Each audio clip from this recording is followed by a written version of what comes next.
FARC, Venezuela, investi, le nouveau président colombien affiche déjà sa fermeté. Iván Duque a prêté serment pour un mandat de 4 ans, mardi 7 août à Bogota.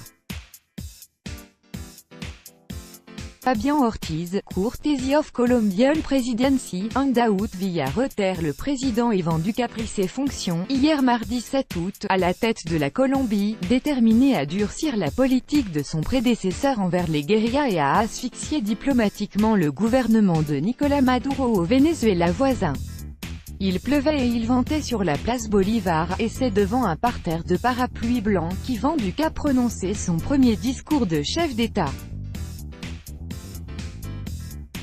Dans celui-ci, il a réaffirmé ses promesses électorales, en annonçant des correctifs à l'accord de paix signé fin 2016 avec l'ex-guérilla des FARC.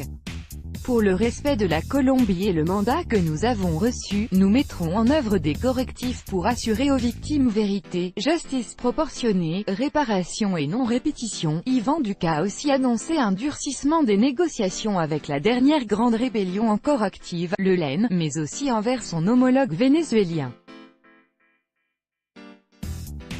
Référence à peine voilée, en défense des valeurs démocratiques, nous rejetons toute forme de dictature sur le continent américain, nous le dénonçons et nous appelons les choses par leur nom. Hoy llega a la presidencia de Colombia una nueva generación, motivada por el servicio comprometida con el futuro y sin ancla en prejuicios del pasado, inspirada en la justicia social y en la seguridad como el cimiento de nuestra libertad.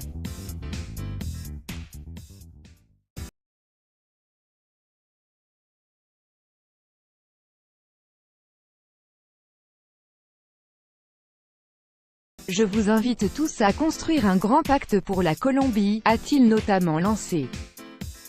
Lire Colombie, les défis qui attendent Iván Duque. La surprise est venue du président du Congrès, Ernesto Macias qui, juste avant Iván Duque, avait prononcé un discours extrêmement virulent contre le président sortant Juan Manuel Santos.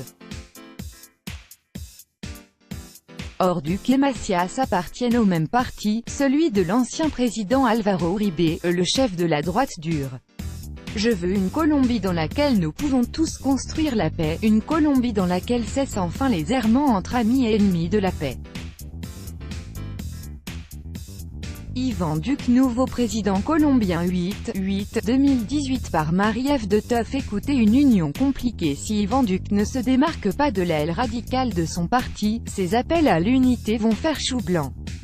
D'autant que la gauche entend bien se faire entendre. À une vingtaine de rues de la place Bolivar, plusieurs milliers de manifestants se faisaient mouiller eux aussi. Je suis ici parce que je pense que l'opposition est absolument nécessaire pour construire le pays, déclare l'un d'eux, David. Je serai implacable si le gouvernement, comme tous les gouvernements précédents, décide de mettre l'État au service des plus riches. Le clivage qu'Iván Duque veut dépasser demeure solide.